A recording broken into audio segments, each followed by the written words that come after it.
Welcome to this presentation on Hindustan zinc limited. Hindustan zinc limited ने अभी 21 रुपया 30 पैसा डिविडेंड की घोषणा की और वो पे किया जा चुका है और उसमें 9,000 करोड़ रुपए शेयर होल्डर के बीच में जो है डिस्ट्रीब्यूट किया है। ये अलग बात है कि जो प्रमोटर कंपनी वेदांता लिमिटेड है उसकी सबसे बड़ी हिस्सेदार है 64% शेयर होल्डिंग के साथ में, और गवर्नमेंट ऑफ इंडिया करीब 30% शेयर होल्डिंग रखती है, तो उसके बहुत बड़े बेनिफिशरी वो लोग हैं। मगर वो लोग हैं तो जो शेयर होल्डर हैं वो भी हैं, उनको फ़ायदा होगा तो शेयर होल्डर को भी फ़ायदा होगा। और इसी सब चीज़ों की अट्रैक्टिवनेस के चलते जो है इन शेयर हिंदुस्तान जिंक को हमने जो है 11 शेयर की लिस्ट में शामिल किया था। जो दिवाली पे हमने जो लिस्ट एक वीडियो जारी किया था जिसमें 11 चुनिंदा शेयर चुने गए थे, और उसी श्रृंखला में ये वीडियो बनाकर जो है अपलोड किया जा रहा है। उम्मीद है जो है आपको ये कंटेंट जो है पसंद आएगा और आप जो है इसके जानकारी से कुछ फायदा उठा पाएंगे। तो स्टार्ट करते हैं स्टैंडर्ड डिस्क्लेमर के साथ। Fact, figure and opinion in the presentation video are based on information available in different agencies and public domain and published in good faith. Viewer in their own interest may like to cross-check and verify information from concerned source before making any financial commitment. Stock market investment are subject to market risk. Consult your financial advisor before committing any money. Hindustan zinc की स्थापना metal corporation of India limited के रूप में 10 जनवरी 1966 में एक PSU के रूप में हुई थी, और 2001 में गवर्नमेंट ऑफ इंडिया ने जो है डिसइन्वेस्टमेंट शुरू किया। पहले बाल्को का 51% हिस्सा जो है बेच दिया था, उसके बाद थोड़ा कंट्रोवर्सी हुआ, इसलिए इन्होंने डिसाइड किया कि हिंदुस्तान जिंक लिमिटेड में 26% हिस्सा जो है बेचा जाए। तो 2002 में जो है उसको अनिल अग्रवाल प्रमोटेड स्टरलाइट नाम की कंपनी थी, उन्होंने एक Sterlite opportunity and ventures limited SOVL ने अप्रैल 2002 में 445 करोड़ में 26% हिस्सेदारी जो है सरकार से मैनेजमेंट कंट्रोल के साथ इसकी खरीद ली। उसके बाद उसने जो है public of open offer public को दिया जो सेबी के कानून के हिसाब से, और वो पब्लिक ने पार्टिसिपेट किया। उस प्रकार जो है उनकी शेयर होल्डिंग उसमें 26% से बढ़कर 46% हो गई। उसमें जो इनका शेयर होल्डर एग्रीमेंट था उसमें 18 महीने के अंदर उनको अधिकार दिया गया था एक्वायरर को कि वो जो है एडिशनल शेयर 18.92% शेयर जो है और खरीद सकते हैं, और जिस प्रकार से वो उन्होंने एक्सरसाइज किया अपना ऑप्शन, और इस प्रकार से हिंदुस्तान जिंक में जो स्टरलाइट ग्रुप की हिस्सेदारी जो है 64.92 64.92% हो गई, जो आज भी उतनी ही है। तो अप्रैल 2011 में एसओवीएल जिस कंपनी ने टेक ओवर किया था उसको स्टरलाइट इंडस्ट्रीज में मर्ज कर दिया गया, और सब्सिक्वेंटली 2013 अगस्त में स्टरलाइट इंडस्ट्रीज का सेसागोवा के साथ मर्जर हुआ, जैसा आपको मालूम होगा, और अप्रैल 2015 में सेसा स्टरलाइट का नाम बदल के जो है वेदांता लिमिटेड हो गया। तो हिंदुस्तान जिंक आज की तारीख में डायरेक्ट सब्सिडरी वेदांता लिमिटेड की, जो एक global diversified natural resource company है, और ये लो कॉस्ट ऑपरेशन के लिए जानी जाती है। एक्सट्रैक्शन ऑफ जिंक और लेड सिल्वर, ये सिल्वर बाई प्रोडक्ट होता है, और इसका एक बहुत अच्छा बिजनेस जो है अभी बहुत बढ़िया क्वालिटी का और बढ़िया प्रॉफिटेबिलिटी के हिसाब से जो है चल रहा था। कि जो जब गवर्नमेंट एंटिटी थी 2002 के पहले वो बहुत लॉस करती थी और अब बहुत प्रॉफिट बना रही है। अब देखिए प्रॉफिट का अंदाजा लगा सकते हैं, 9,000 करोड़ तो डिविडेंड में डिस्ट्रीब्यूट कर दिया। और ये लार्ज कैप स्टॉक है, एनएससी बीएसई में लिस्टेड है, बीएसई 200 और सीएनएक्स निफ्टी 500 का पार्ट है। तो हिंदुस्तान जिंक जो है इंडिया की लार्जेस्ट और वर्ल्ड की सेकंड लार्जेस्ट जिंक प्रोड्यूसर है, और जिंक और लेड माइनर भी है। Fully integrated zinc operation, 78% of market share in India primary zinc industry, और 6th largest silver producer globally with annual capacity of 800 metric ton. Operation comprise lead zinc mines, hydrometallurgical zinc smelter, lead smelter, pyrometallurgical lead zinc smelter, as well as sulfuric acid and captive power plant in northwest India. Second largest miner, fourth largest zinc lead smelter globally as on 31st March as per source Wood Mackenzie. Total metal production capacity 8,90,000 MT of zinc and 2,05,000 MT of lead. Facility located in Rampur, Agucha, Chanderia, Dariba, Kayad, and Jawar in the state of Rajasthan, along with zinc-lead processing and refining facility, silver refinery at Pantnagar in the state of Uttarakhand. Hindustan Zinc Limited is one of the lowest cost zinc producer in the world. और सबसे बड़ी बात यह है कि पिछले 15-17 साल जितने साल से जो चला रहे हैं कंपनी को, इन्होंने जो कॉस्ट को बढ़ने नहीं दिया। पर टन जो कॉस्ट है वो उतना ही रखा हुआ। Reserve base 114 million metric ton है। Average zinc lead grade of 8.7%, mineral resource 288 million metric ton, और mine life is over 25 years.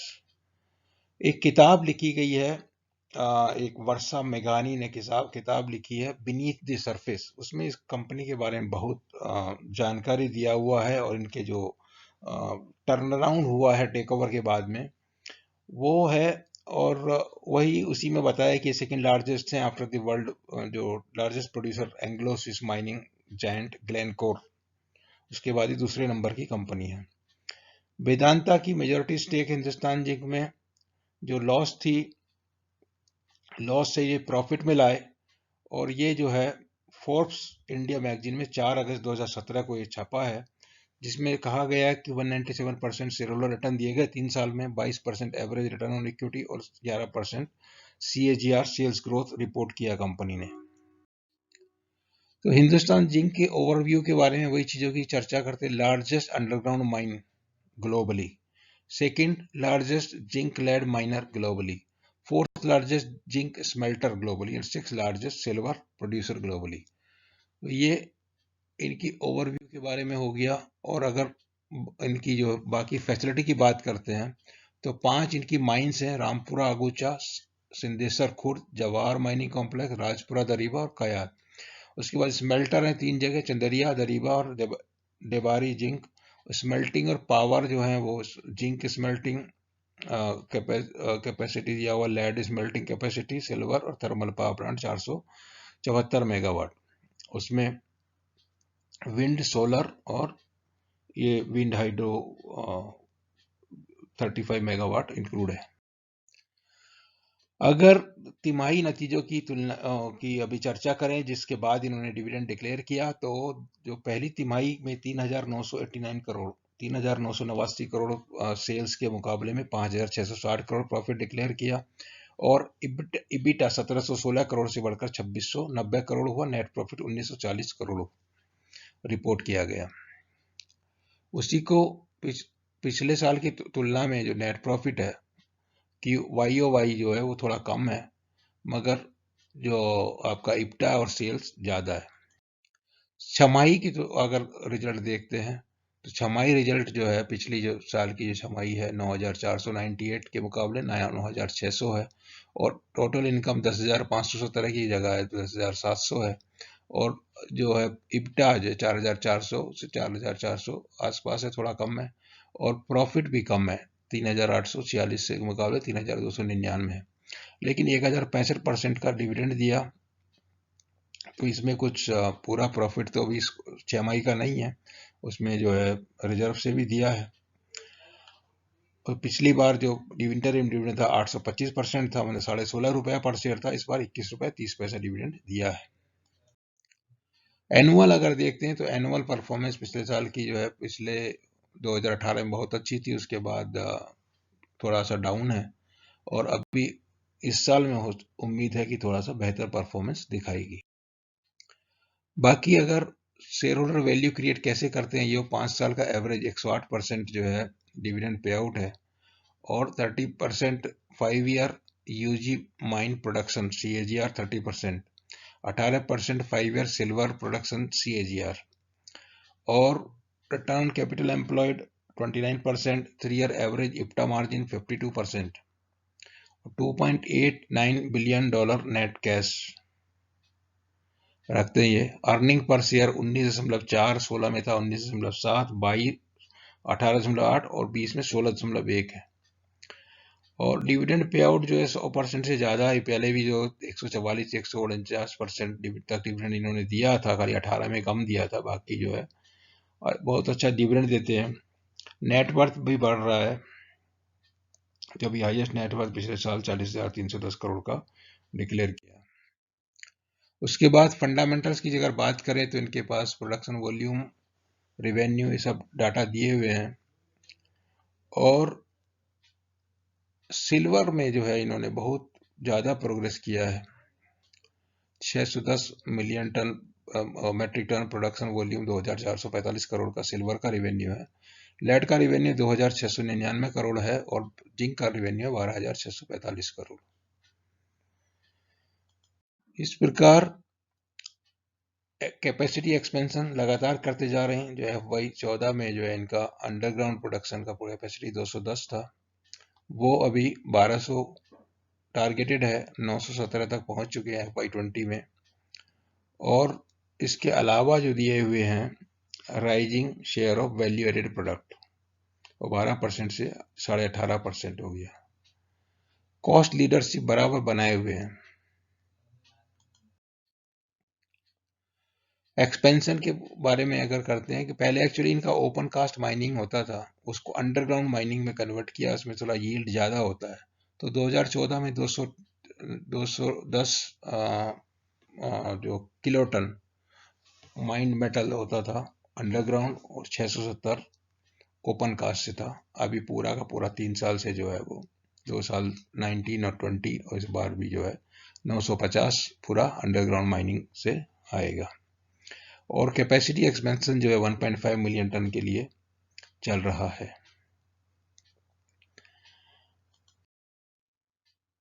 Rank का सवाल करते हैं, सिल्वर में अगर देखते हैं तो इनमें 2015 में जो 18 थी रैंक, ग्लोबल रैंक 2015 में 18 थी, 18 में 9 हुई और 19 में 6 हुई। और इनका जो है अभी टॉप 3 में आने का वो टारगेट है।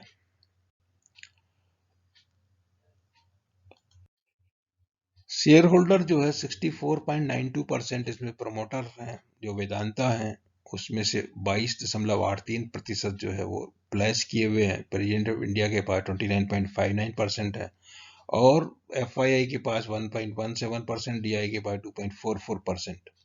इस प्रकार पब्लिक के पास 1.3% करीब शेयर है, बहुत कम है।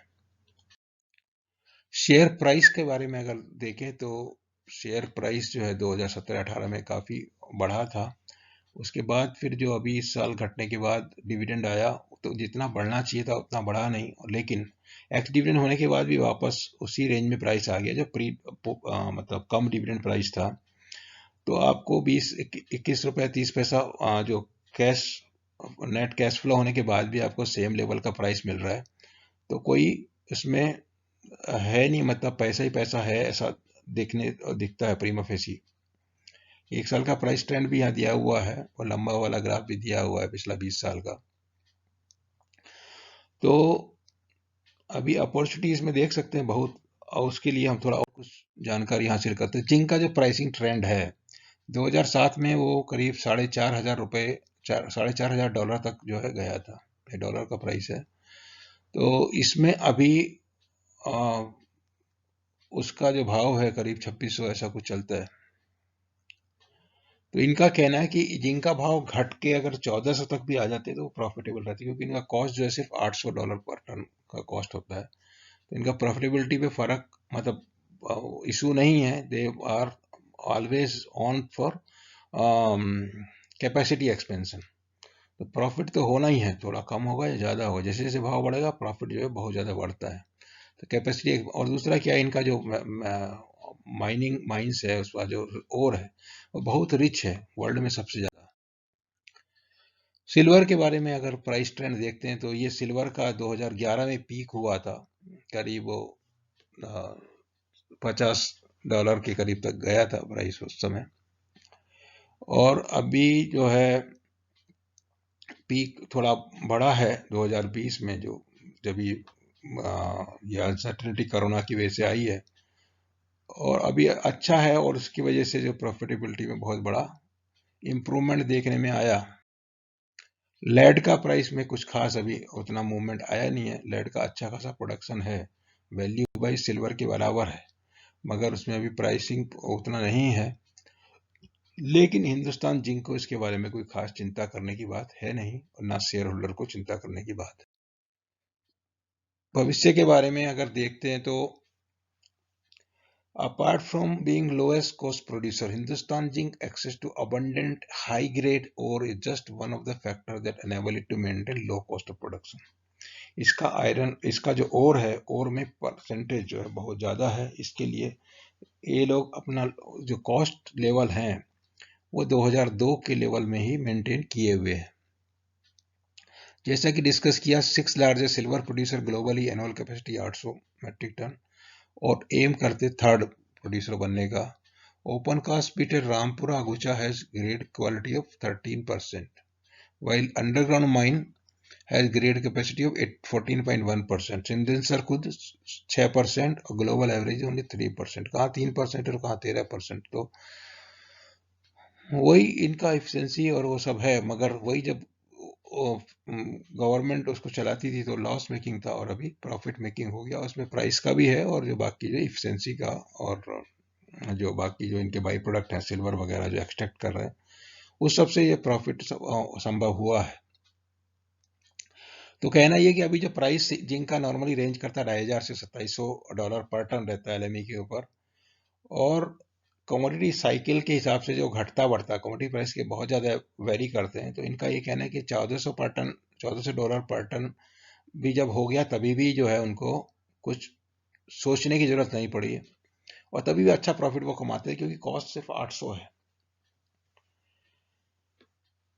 जब भी आपका 2009 में 1100 तक आया था जिंक का प्राइस मंदी के समय में, तो अभी भी जो है बहुत सारे जो वर्ल्ड वाइड जो प्रोड्यूसर हैं जिंक के, उन्होंने बंद कर दिए थे अपने स्मेल्टर और माइंस वगैरह बंद कर दी थी, मगर इनको फर्क नहीं पड़ा क्योंकि they were still making money and that time they have opportunity to make more money. तो ये सब हिंदुस्तान जिंक के बारे में जानकारी थी। कुछ जो आपको इसमें बारे में जानने को मिलेगा वो ये मिलेगा कि ये है शॉर्ट टर्म अपॉर्चुनिटी है।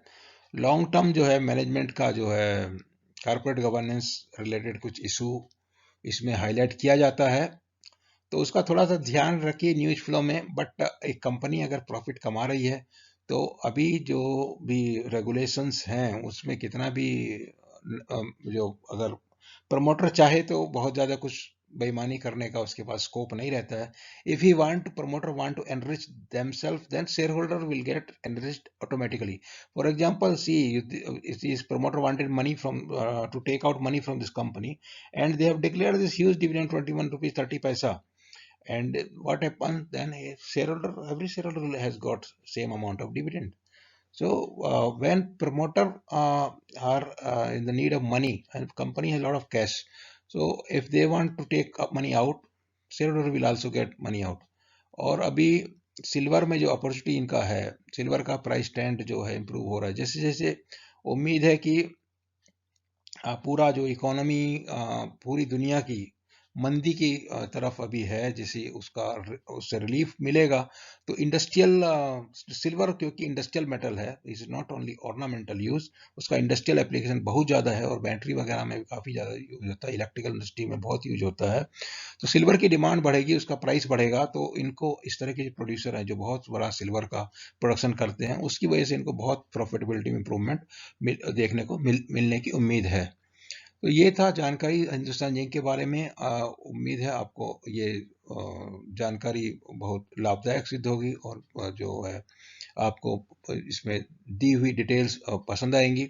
वीडियो को आप लाइक कर सकते हैं और चैनल को सब्सक्राइब कर सकते हैं। इसके अलावा जो हमारा ट्विटर हैंडल है दूरदर्शी2, उसके ऊपर भी ये वीडियो आपको मिलेगा और इससे रिलेटेड सभी जानकारी, संबंधित जानकारी, न्यूज़, अपडेट्स सभी जो है उसमें ट्विटर में हम शेयर करते हैं, तो उसके जरिए भी आप आपसे कनेक्ट हो सकते हैं। आपको कोई अगर क्वेरी है तो या तो ट्विटर में आप भेज सकते हैं या तो यूट्यूब में कमेंट बॉक्स में आप लिख कर हमको भेज सकते हैं। उस क्वेरी का हम जो है जल्दी से जल्दी जवाब देने की कोशिश करते हैं और अवश्य जवाब देंगे। Thank you very much.